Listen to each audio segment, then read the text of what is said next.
Hoje eu tenho tido acesso a diversas denominações dentro da igreja, a católicos e irmãos de diversas linhas teológicas. E eu acho que isso é uma coisa de Deus para mim, porque eu tenho acesso no meio reformado e irmãos de igrejas presbiterianas me chamam para pregar, católicos me chamam para perto, pentecostais me chamam para perto, e eu tenho acesso, assim, o pessoal da Brasil Paralelo tem me chamado bastante, o Nigro, que se converteu há pouco tempo, me chamou para perto, e nas igrejas, assim, eu vejo um acesso muito amplo em diversos nichos, vamos dizer assim, teológicos. Por que eu acho isso interessante, Vilela? Existe uma guerra contra o casamento e contra a família. E eu creio que Deus está chamando a igreja, de forma geral, para um tempo em que nós temos que nos unir em prol da família. Porque se nós não nos unirmos nesse tempo, nós seremos obliterados.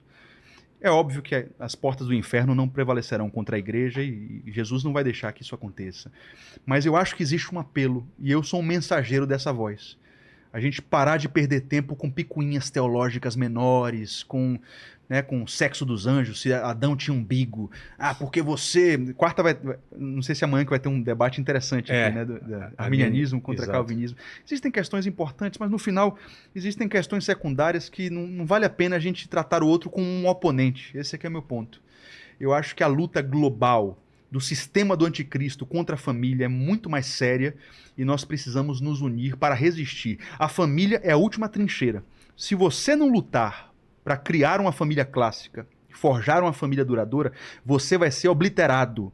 Ou você forma uma família tradicional, de acordo com os ensinamentos milenares da Bíblia, ou muito provavelmente a sua casa não vai resistir aos próximos anos. Porque o que eu estou vendo por aí para frente não é bom. Exatamente. Inclusive, não sei se você quer falar um pouco sobre escatologia. Bom, podemos falar. Mas é um tema interessante, porque eu já vi que você recebeu aqui no podcast pessoas que acreditam, por exemplo, que a igreja não vai passar pela grande tribulação, pessoas que acreditam que a igreja vai passar pela grande tribulação. O que é que você acredita hoje, assim? Não sei se... Como é que você vê o futuro? Você tem algum tipo de linha teológica ou você não decidiu? Assim, não decidi ainda. Interessante isso, né? Porque eu acredito que não tem lógica nós entendermos que a igreja não vai passar. Porque, veja... Que eu já vi argumentos bons dos dois lados. Exato. Né? Exatamente, existem bons argumentos, mas para você ter uma ideia, existem pastores que eu respeito muito, como o próprio Lamartine, que é um pré-milenista dispensacionalista. Eu também sou pré-milenista, mas sou histórico. Eu sou um pré-milenista que me baseio principalmente nos ensinamentos dos pais da igreja nos primeiros séculos. E eles acreditavam no pré-milenismo, só que o histórico. Né? E eles eram pós-tribulacionistas. Eles acreditavam que a igreja vai passar pela grande tribulação. E eu acredito, a igreja vai passar pela grande tribulação. Eu consigo provar para você aqui. Por quê? Porque, veja, primeiro que Isaías, ele usa uma figura de linguagem que Jesus também utilizou, que é como se o fim dos tempos remetesse a uma mulher grávida. Você já ouviu falar sobre isso? Então, as dores de parto, o princípio das dores, toda essa linguagem bíblica de Cristo no sermão profético, aponta para uma gestação. E qual é o grande detalhe, né? A mulher, quando ela vai se aproximando do dia da gestação, Jéssica passou por isso 3 vezes, ela começa a ter contrações de treinamento. Ainda não está perto do parto, mas ela começa a sentir certas dores mais espaçadas. Então, ao longo da história, nós já tivemos guerras, rumores de guerras, doenças, catástrofes, sinais nos céus, luas de sangue, coisas assim. Mas são contrações de treinamento e elas vão se intensificando. E é interessante porque a figura que Isaías e Cristo utilizam é que a tribulação do fim é como se fosse o momento do parto. O parto é a dor mais intensa e a mulher sabe que essa dor, ela em certo sentido é uma dor boa, porque depois dessa dor ela vai ter a alegria de segurar o bebê no colo. Então a simbologia de Isaías, que é usada por Cristo, é a mulher grávida sente dores se intensificando até a dor mais absurda de todas, que é a grande tribulação. E ela sabe que logo depois da grande tribulação, a volta de Cristo é iminente e os santos serão glorificados. Por exemplo, eu não sei se você sabe, mas essa ideia de que a igreja não vai passar pela grande tribulação chegou depois do século XIX. Você teve 18, 19 séculos antes do liberalismo teológico, em que a igreja tinha consciência plena de que iria passar pela grande tribulação. Isso é muito óbvio, por exemplo, nesse texto aqui. Deixa eu abrir para você aqui, ó. Mateus capítulo 24, que é o sermão profético de Cristo. E eu queria pedir para você me explicar isso aqui, por exemplo. Você sabe que em Mateus capítulo 24 os discípulos perguntam sobre a destruição do templo, que é o segundo, né, que aconteceu no século 70, e também sobre os sinais da vinda de Cristo. Então parece que eles misturam meio que dois assuntos distintos. Mas quando chega no versículo 21, para mim isso aqui é muito explícito, e como pré-milenista histórico, eu interpreto que isso aqui se refere à grande tribulação. Olha aqui Mateus capítulo 24, verso 21. Aqui, ó. Aqui está. Palavras do Senhor Jesus. Eu não sei se... Acho que não dá para ler, né? Não sei se vai ficar muito pequenininho muito pequeno, aqui. Não sei se é o suficiente, melhor não. Aqui, ó. Mas é Mateus capítulo 24, verso 21. É esse aqui, ó. Tá. É esse aqui, só para o pessoal ver. Tá. Então é o seguinte que Jesus fala. Presta atenção. Porque haverá, então, grande tribulação, como nunca houve, desde o princípio do mundo até agora, nem jamais haverá.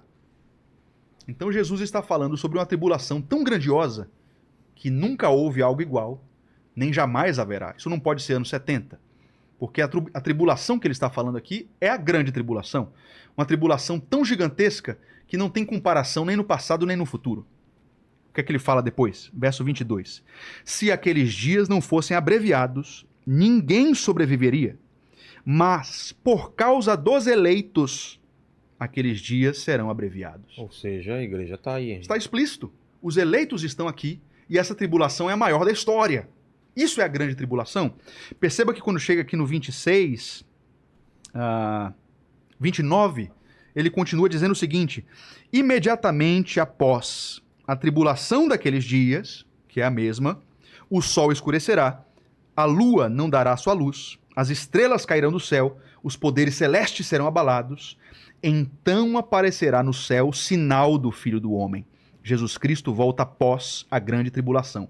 E todas as nações da terra se lamentarão e verão o Filho do Homem vindo nas nuvens do céu com poder e grande glória.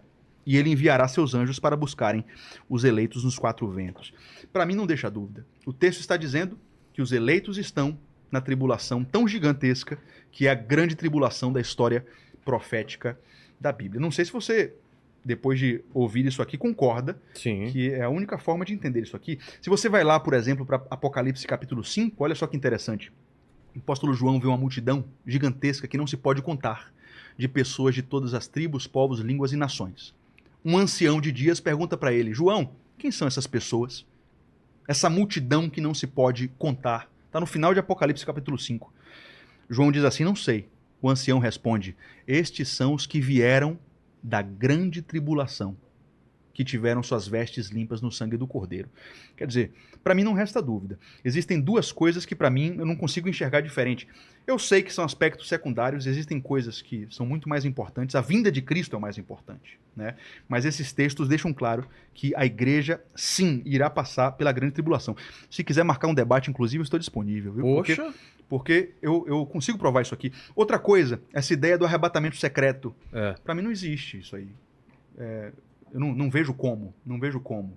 Porque 1 Tessalonicenses 4, olha só o que está escrito aqui. Por exemplo, em 1 Tessalonicenses 4. Vamos ver se a gente consegue abrir aqui.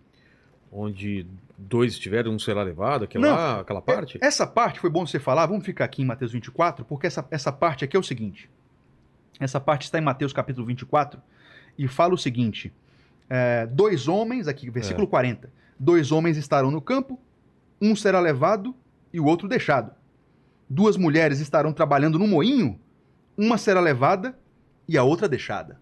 Aí eu te pergunto, Vilela, você quer ser levado ou deixado? Levado. Levado? Sim. Por quê? Porque você entende que o levado é arrebatamento. Sim. Opa, mas o problema é que a gente tem que ler isso aqui dentro do contexto. Porque o contexto aqui é o seguinte, versículo 36. Quanto ao dia e à hora ninguém sabe, nem os anjos do céu, nem o Filho, senão somente o Pai. Como foi nos dias de Noé, também será na vinda do Filho do Homem. Olha aqui. Então, Jesus está dizendo que o que ele vai falar em seguida é exatamente o que aconteceu nos dias de Noé. Como foi nos dias de Noé, será nos dias do Filho do Homem. Como é que foi nos dias de Noé? Veio um dilúvio e levou as pessoas na água. Pois nos dias anteriores ao dilúvio, o povo vivia comendo e bebendo, casando-se e dando-se em casamento, até que Noé entrou na arca. E eles nada perceberam, até que veio o dilúvio e os levou a todos. Será que aí continua com o mesmo significado? Versículo 39. Já está aqui. logo em seguida? Olha aqui, versículo 39. Eles nada perceberam, até que veio o dilúvio e os levou a todos. Assim acontecerá no dia do Filho do Homem. 2 homens estarão no campo, tá. Um será levado, o outro deixado. Então o sentido do texto aqui é o seguinte, é Cristo dizendo, quando eu voltar, o juízo de Deus será como nos dias de Noé. Assim como nos dias de Noé as pessoas estavam brincando, né? Faz família, vive de qualquer jeito. Veio o dilúvio e levou as pessoas, só que Noé foi salvo. Assim também será na vinda do Filho do Homem. Um homem estará no campo, aliás 2, um será levado, o outro deixado. 2 mulheres estarão no moinho, uma será levada. E a outra salva. O sentido de levado aqui é levada pelo dilúvio. Sim. Entende? Então, esse texto não fala de arrebatamento. Esse texto fala de juízo. Mas você ia falar de outro. Eu ia falar de 1 Tessalonicenses, capítulo 4. 1 Tessalonicenses, capítulo 4. Fala aqui, ó. A vinda do Senhor. Vamos ver com calma aqui. E aí você me diz se faz sentido para você arrebatamento secreto ou não. Irmãos, não queremos que vocês sejam ignorantes quanto aos que dormem, para que não se entristeçam com os outros como os outros que não têm esperança. Ele começa a falar das pessoas que já morreram, né? Não fiquem tristes por aqueles que já morreram, porque a gente vai encontrar essas pessoas quando Cristo Jesus voltar, né? E aí no versículo 16, ele fala o seguinte, ó: pois dada a ordem, com voz do arcanjo e o ressoar da trombeta de Deus, o próprio Senhor descerá dos céus e os mortos em Cristo ressuscitarão primeiro. Então Paulo está dizendo aos irmãos de Tessalônica o seguinte: não se preocupem com os que estão mortos, com aqueles que já foram e estão em Cristo. A gente vai encontrar esses irmãos novamente. Sabe por quê? Aí ele fala: pois dada a ordem, com a voz de Deus, a voz do arcanjo e o ressoar de uma grande trombeta. Então tem um arcanjo que dá uma ordem, tem uma trombeta que toca, né? E os mortos em Cristo ressuscitarão primeiro. Os mortos ressuscitaram. Versículo 17. Depois nós, os que estivermos vivos, seremos arrebatados com eles nas nuvens. O texto está dizendo, Vilela, que vai chegar um dia em que o arcanjo vai bradar. É agora! Alguma coisa assim. Eis o noivo, não sei o que é. Uma trombeta gigantesca toca. Todas as nações da terra veem. Depois, aqui, existe uma ordem cronológica aqui. Os mortos em Cristo ressuscitam primeiro com o corpo glorificado. E aí o verso 17 é claro. Depois, nós seremos arrebatados. Quer dizer, quando você for arrebatado, o mundo já viu um arcanjo bradar, uma trombeta absurda de alta tocar, morto ressuscitando, depois que a igreja é arrebatada. É o que eu concluo desse texto aqui e como a corrente teológica pré-milenista histórica interpreta. Tendo em vista isso, o meu entendimento, e não somente eu, mas de muitos teólogos que vieram antes na história da igreja, a igreja passa pela grande tribulação e a igreja não é arrebatada em secreto, mas todo olho verá quando a igreja for arrebatada com Cristo nos ares. É assim que eu vejo.